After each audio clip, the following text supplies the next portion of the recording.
I optimized for a retirement that would have impressed my 40-year-old self, not one that would fulfill my 70-year-old self. Lee Eisenberg's the number.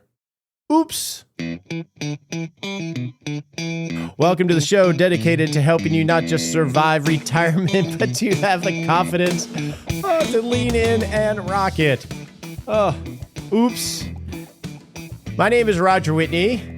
Welcome to the show. If you are new here, we don't do this very often. If you are new here, new to listening to the show, two things I want to tell you. One is welcome. In this show, every week for the last 11 years, we noodle on how to do retirement planning well. We're getting the reps in on doing the financial part well so that you can create a great life. Remember, that's the point of the exercise. And it's so easy to miss that when we're geeking out on the numbers. So we talk about both sides on the show. That's the first thing I wanted to share. Second is, if you haven't already, sign up for our noodle. Sign up for the noodle, which is our weekly email that comes out every Saturday, where we share a recap of the show. We share resources we think are helpful, and especially resources that we mention on the show. This is an easy way to get links to those resources or worksheets. If you're driving around, you can't get them while you're doing that. So you can go to thenoodle.me to get that. All right. Today, we're starting a 4-week series on retirement goal setting. Today, we're going to talk about the paradox of knowing what you want. Next week, we're going to talk about building agile retirement goals. Then we're going to talk about how to navigate those goals when life is happening in retirement. And we'll end with a case study of sorts to try to tie this all together. All of this is going to lead to November 6th. We're going to have an online hangout. I don't like the word webinar. That just sounds cold. I don't know.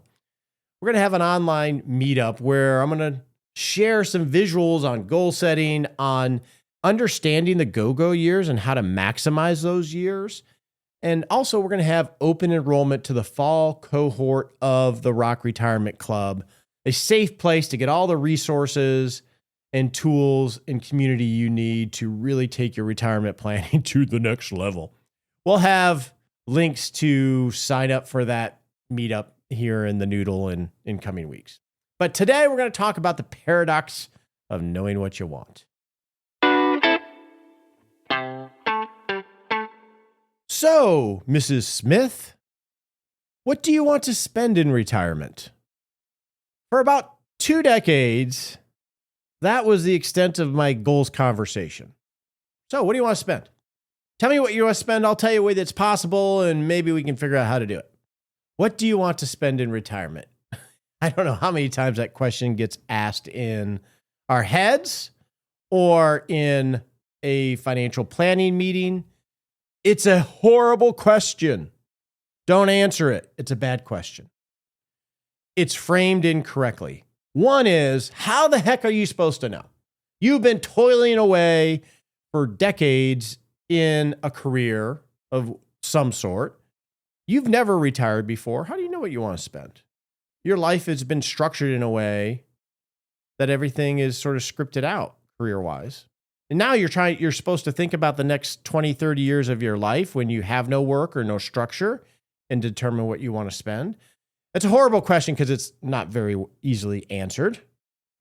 Secondly, answering that question has significant impacts downstream on your retirement planning. So if someone asks you, what do you want to spend in retirement? And then you just go with what you spend now. I want to spend 120 grand a year and maybe, 10 grand extra a year on travel. If you answer it in a very simplistic way, because it was asked that way, that will lead down to when you claim Social Security, whether you need to continue working or not, how to invest your assets, whether it's even feasible or not. It'll lead down to lots of really important decisions in the actual retirement planning process. And that could cause you either to have to work longer, to save more while you're working, maybe to take more investment risk in order to achieve the goal, or it could cause you to not spend and optimize your go-go years and underspend and end up having too much money when you can't go-go. You have no go-go in you There are a lot of significant downstream consequences to a simplistic discussion of retirement goals. That's why this is important. So today we're going to talk about the paradox of knowing what you want. How the heck are we supposed to answer that question? And pressure increases on us due to the asymmetry of retirement. We have these go-go years. We know we better make the most of them before we can't go anymore. And this isn't really a hard question. It's not hard because hard questions just mean you need more information. More information isn't going to help you determine what you need to spend over the next 20, 30 years. So it's not a hard question. It's not really a paradox. A paradox is a logical contradiction. It's more paradoxical, paradox-like qualities. So let's explore this because I want you to have a good appreciation.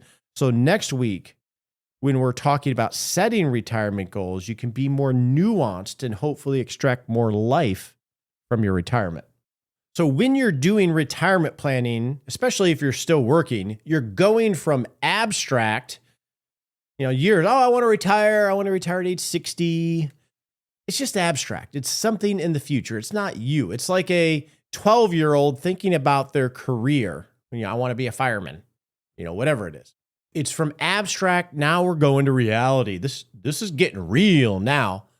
You have to decide to do retirement planning for the next 30 years. So like we talked about. And there's too much choice in this decision. Decades of external imposed structure to the world that you become, that's been the center of your life. You have your work that requires you to go certain places and do certain things and move up a certain career track. You have pathways created for you really since preschool, right? Preschool, K-12, college, career choice, and then whatever training and career path you're on. So now you're faced with everything. The world is your oyster, but you've always been told what to do, and sometimes in a literal sense, but in the career choices you make. And it's theoretical. You're suddenly asked to articulate desires for a life stage you've never experienced, using a self that is still evolving, a self that is coming from a structured life to now having no career path. Nobody's there to tell you what to do. Here's how you get to the next level, how you get that promotion, how you get your kids into this school, etc. There's no pathway for you to follow. It's all theoretical. Couple that with where you're at from an identity standpoint. While you're thinking about what do I want, you're operating from a work identity. You're that snake that is slowly shedding its skin from an identity of work and achievement and being active and goal setting. Your preferences are so intertwined with the practical constraints of your work identity that separating what do I want from what was possible becomes really difficult. So the goal setting exercise asks us to clearly define what we want. And if this is done too simplistically, like I said, it can lead to really unintended consequences. The difficulty this paradoxical nature of we're supposed to determine this when we've always had pathways. We have an identity that we're shedding as we go to a new self of not active achievement, but being with tons of time freedom. This leads us to go grab scripts that we co-opt for ourselves. I was just talking with my brother-in-law because we have a standing Sunday conversation, which is awesome. And he's like, he went down the YouTube rabbit hole on retirement planning because he's thinking about it, right? He's 61 or so. And he's like, I am so sick of everybody telling me I'm supposed to travel and have an e-bike and do all these things. I'm so sick of it. There's so much scripts out there. And he sort of, I think he did that. What is it called when you overload on something so you don't want it anymore? That was like Clockwork Orange, wasn't it? There's some name for that. I don't know what it is, but he basically went down this YouTube rabbit hole and he's like, all these people telling me what I should do. And it's all about these tropes that we hold up of travel and all that other stuff. That's normal because we're supposed to do this we're supposed to answer that question. What do you want to spend in retirement, Mr. Jones? We lead to outside scripts as a shortcut to answer the question because it's too difficult to answer. The traditional rule of thumb is, then we go, we Google this, and traditional rule of thumb is, well, I'm supposed to spend 70 to 80% of pre-retirement spending. Okay, that's my number, financial engine or financial planner, and now we go off planning for that. Or we use the 4% rule. Or we use other people's scripts, culture, friends, advisors. We go to our friends and colleagues and acquaintances, but we don't know if they're even doing it right for themselves. Oh, Johnny says I should travel. Sally says I should join a book club. Everybody is doing things, and whatever they're doing, they're likely going to say, this is what they're going to be endorsers of it. There's some psychological cover in doing that to begin with. But we don't even know if they were thoughtful in how they decided what they're going to do, but we're using them as scripts to do what we want to do. So we're going to co-op. Oh, I guess I should travel. I need to have travel. Roger talks about go-go all the time. Maybe I need to throw go-go money in there. We got to be careful about that. And obviously I'm part of this because I'm in my own head figuring this out as well. So we grab scripts from friends and colleagues or acquaintances or people that we just see online or other places. Maybe it's Facebook. Then we can also grab scripts from media and advertisements. Infomercials in the form of blogs, YouTube videos, Facebook, podcasts. All of those can be helpful, but they are infomercials of a sort. They are marketing. They're either marketing to get you to view and to continue viewing. They're marketing to get you to sign up for something. They're marketing because they have ads on their channel. They're marketing so they can feel better about themselves. All sorts of things. And, we talk about the Rock Retirement Club. We open enrollment 3 times a year. I'm very open about that. But all of these things can be infomercial. I guess the big thing is these scripts are outside of you. And when you're retirement planning and you're doing your goal setting, what do I want? There's a lot of difficulty in answering that question. And we don't want to be too simplistic about it because it could have these downstream consequences of working longer or missing your life because you set a goal incorrectly. Now, on the flip side, we don't want to go down the on the flip side, we don't want to go down the rabbit hole of having too many goals and getting too detailed. Trying to get more precise for more accuracy is the other extreme of this paradoxical nature of retirement goal setting. So I've seen clients where they have like 3 goals. This is my base great life. Here's some go travel. And they're not even open to exploring. They're not able to explore anything beyond that. That works for them. But I've seen the opposite extreme. I've seen like 10 things under base great life. I got to buy that HVAC system in 7 years. So I want to put that number in there. I got to, I have 10 different things in my discretionary wants. I need to buy that bicycle or that new sewing machine in 15 years and so forth. We can get too detailed, thinking that by getting more precise in every single one for the next 30 years, that somehow that's better. It's not. There's a in-between there, and that's the art, right, of knowing what you want. And a lot of this hint is going to be less about what you want and more about setting the conditions to help you go explore your life. And that's exciting when we can get off what do I want and how to create the conditions to discover ourselves. Sounds a little foo-foo, I know.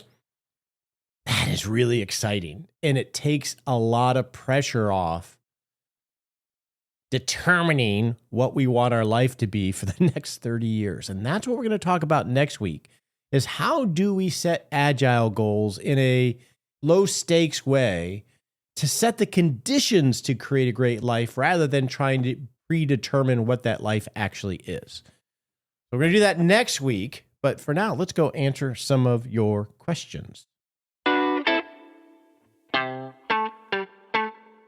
All right, now it's time to answer some of your questions to help you take a baby step on you rocking retirement. If you have a question for the show, you can go to askroger.me. You can type in your question. You can leave an audio question. We love audio questions. We tend to bump those to the top, by the way, because we get lots of questions. Also, I love sharing rocking retirement in the wild stories.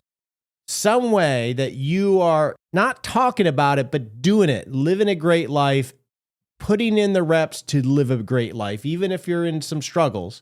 We all are. I love to hear those stories. I love to share them because we tend to think that it's just us, but it's not. It's everybody. So the more that we can share how we're doing things, insights that we've had, maybe struggles that we're facing in the retirement process, but we're still facing them. I love those stories. Please share them there as well, and we'll try to help others along the way. All right, what questions do we have today? All right, our first question comes from Bill on account consolidation. Hey, Roger, I'm becoming a huge fan of your podcast since I found it and listening about 6 or 8 months ago. Welcome, Bill. Glad you're here. I'm slowly going back and listening to all your episodes. Oh, my goodness. That just, when I hear that, I don't know. To me, I don't listen to my show very often, so it sounds a little painful. Bill says, I have 1,000,001 questions to ask about retirement. Oh boy, we don't have that much time. But for today, I'll ask just one. My father passed away last year at 97 and left my siblings and me an IRA, which I now have as an inherited IRA. Am I required to keep this inherited IRA separate from my other IRAs, or can it be combined with existing IRAs for simplicity? Great question, Bill. Simplicity. I love elegant simplicity, Bill. Oh, that's a whole nother, we could do a month on that. That is the goal of retirement planning, but also, well, life in general. But I won't do that today. All right, let's get to your question, Bill. Because you are not what is called an eligible designated beneficiary, which is generally going to be the spouse, you can't consolidate that into an IRA. If it is your spouse that passes and you inherit their IRA, you are able to take that IRA and put it into your own to get it down to one. But because this is your dad, you do have to keep this separate from your traditional IRAs. And the reason is you're going to need to track your required minimum distributions and withdrawals, meeting the 10-year rule of emptying this account. And so the custodians are going to require you to keep this separate. Now, one thing you can do, Bill, is within the context of your retirement plan of record, now that you have this inherited IRA, you can revisit your retirement plan and how you're going to pull money out of accounts to see if you can accelerate your required minimum distributions or the distributions from this inherited IRA and drain the account faster than the 10 years in what you're required to do. I'd love to hear more of your now million questions, but just shoot me one or two at a time. Okay, Bill? Our next question comes from Richard, and he wants to noodle on the retirement distribution order, meaning when does he pull money from different tax buckets? Hey, Roger, because I have my retirement savings in an IRA, a Roth, and a taxable brokerage account, I have flexibility in retirement distributions. I have been retired for 4 years. I'm delaying Social Security until age 70 and have been doing moderate size Roth conversions. My plan for distributions is to defer any distributions from my IRA other than Roth conversions and use my after-tax brokerage assets to pay for taxes and supplement living expenses. And he has some deferred comp coming in, he said. After finishing conversions, I plan to switch to primarily using distributions from my IRA to pay for my needed retirement spending while controlling taxable income. Does this order make sense from a tax perspective? And how to approach the order of distributions and mix of accounts? Yeah, that makes sense. Sounds like you have a plan. That plan's going to change based on your preferences, the value of the accounts, your knowledge in retirement planning, and life. But yeah, you have a plan. I think that sounds like a great plan. You want to make sure that you pay attention to what your required minimum distributions might be. So you don't, it sounds like you're doing that because you're doing some Roth conversions and you're looking at doing qualified distributions. Awesome. You're using your after-tax brokerage account to manage your income because you have these deferred comp these deferred comp payouts right now. Some things to consider there are, you're going to pay taxes. It's just going to happen. It's really the timing of taxes. So you want to be aware of, hitting IRMA limits on Medicare. So making sure you don't do too much in Roth conversions or realization of capital gains that might bump you up into a higher Medicare bracket. And that the $1 over gets you over. So you want to just be thoughtful of that. You want to be thoughtful of your required minimum distributions downstream. You also want to be thoughtful of, Richard, and this is something we don't think about very often, is that you've been married for a while, it sounds like. You're planning for joint brackets. One of you is going to be in single brackets, which is a very different thing. And if, the earlier that happens, obviously the worse for everything. But from a tax perspective, a big issue. Also, another thing to consider is on the after-tax brokerage account or taxable brokerage account, TBA, I never heard that phrase before, is if your intent is to give money to your family, usually the after-tax assets with embedded capital gains are one of the better assets to give to the kids. Roth would be great, but IRAs would not. It sounds like you have a great plan. I mean, I don't know your numbers. It's going to evolve. Really, you're making a decision year by year. So as the facts on the ground change, just have a protocol to revisit it. But yeah, it sounds like a great plan. I don't see any major hiccups in your thinking. Now, one postscript to that answer, Richard. If you heard me, you're like, I had this question. I really wanted some detailed feedback. And he just says, yeah, sounds like a good plan. Normally the reaction is, but wait, let's go deeper on this. Let's go deeper on that. That's normal. It's hard to accept. Yeah, that looks great. It does, because it sounds like you're so self-aware and you have some framework. Trust that. There is no right answer. There's no voodoo we can create say this is exactly the way you need to do it. So sometimes when you hear an answer of, yeah, that looks great, keep doing what you're doing, it's easy not to accept that because you want feedback and not criticism, but suggestions, but just trust yourself, own it. You got it. Our next question comes from Steven, and this is related to the Rock Retirement Club. I'm looking to join the Rock Retirement Club. I'm 3 to 5 years away from retirement. Do you think this is a good time to join? Now, obviously, I have a bias. I have a bias because I think the club is amazing in terms of the tools, the education, and the community. I also have a bias because if you join, I'll make some money. So we want to acknowledge that in my answer. Is 3 to 5 years away from retirement a good time to join? I think yes, it's a perfect time to join. And here is my logic. It's because 3 to 5 years is going to give you some flexibility to build a retirement plan of record and flesh out the details of that plan. You probably have a plan right now of some sort, Stephen.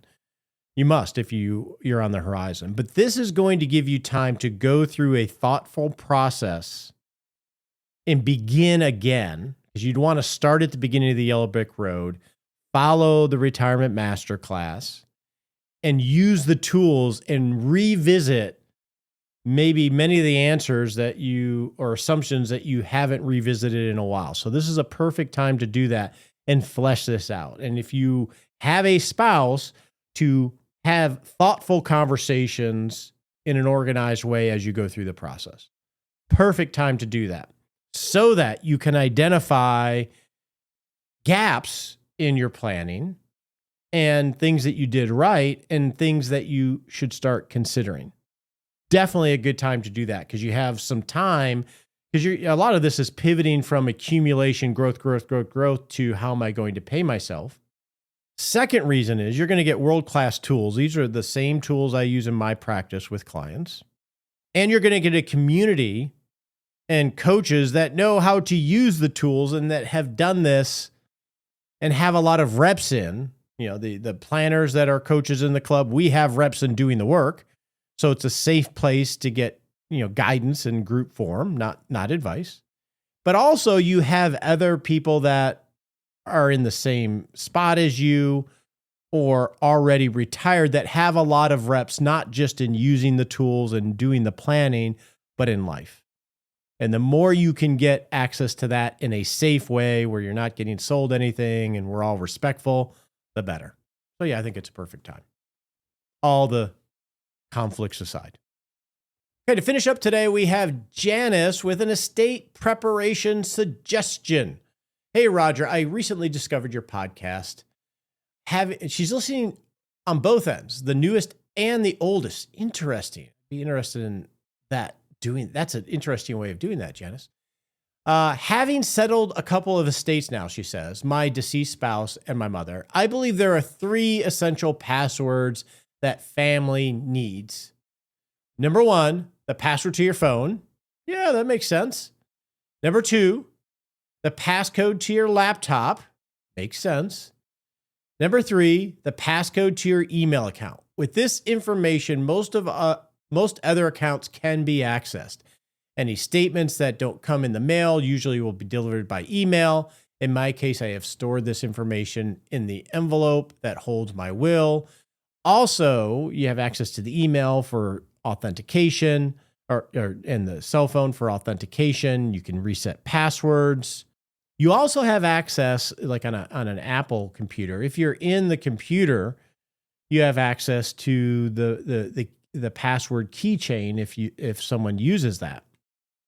The other one I would throw in here, Janice, is if someone is on an Apple, is the password to the iTunes or the iCloud account, because that is the password. Sometimes they ask you to enter that periodically.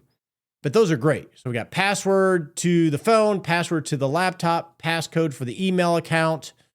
Those will get you 90% of the way there of understanding what type of accounts that they have. Thanks, Janice. I appreciate you sharing that. Now it's time to go set a smart sprint. On your marks, get set.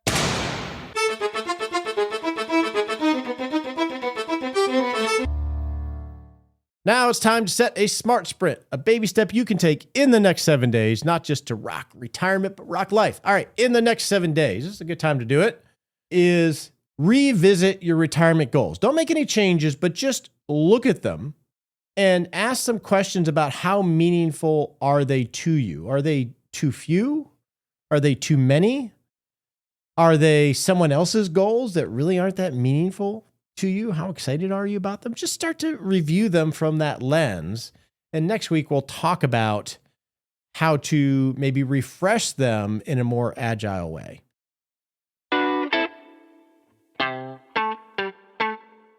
So this week, Shauna and I are celebrating our 35th wedding anniversary. What? I was 23 when I got married. What the heck was I doing getting married at 23? You don't know yourself at 23. I remember my kids at 23. They shouldn't have got married. They didn't, thank goodness. Anyway, it's been a great journey. A lot of trials and tribulations, but we stuck leaning into each other even when we were not happy with each other. And I was reflecting on this today because I was journaling, and we are so comfortable with each other because of that shared history, and we've done the work to understand each other. So now when she reacts a certain way, I understand what's going on, so I don't take it personally. And relatively well how to give her space and when to lean in, and vice versa. Like a good example of her thoughtfulness is we just had the roundup, our conference for the club. We had 350 people fly into Grapevine, Texas to spend 2.5 days together, noodling on retirement planning. And on the non-financial side, Wade Fowle was there. Christine Benz was coming in, but she got COVID. Oh, poor Christine. It was a big event. Last year we had 200, so it was a little crazy. We were a little shocked. Well, this is only like 30, 40 minutes from our home. I spent the night at the hotel because the team was there and a lot of the people that were at the conference were there. She stayed home, partly because Sherlock, our senior dog, but also because she knows me, right? I'm there with 350 people. They all know me, even if we've never met, because they listen to the show or we chat in the club. And I want to be present for them. I want to be present for my team. I want to create a great event, an experience. And I love that, but it drains my energy, right? I'm an introvert by nature. I have to have alone time. So every night I'd get a meal at the bar, at the Marriott, and I'd go up to my room and I would just sit there and eat my meal and I'd maybe read or watch a show. She knows that, so she gave me that space. She calls it fussy baby. When I get too much input, I become fussy baby. That's the beauty of having someone that you love that understands you. So I love my wife. She's awesome. The opinions voiced in this podcast are for general information only and not intended to provide specific advice or recommendations for any individual. All performance reference is historical and does not guarantee future results. All indices are unmanaged and cannot be invested in directly. Make sure you consult your legal, tax, or financial advisor before making any decisions.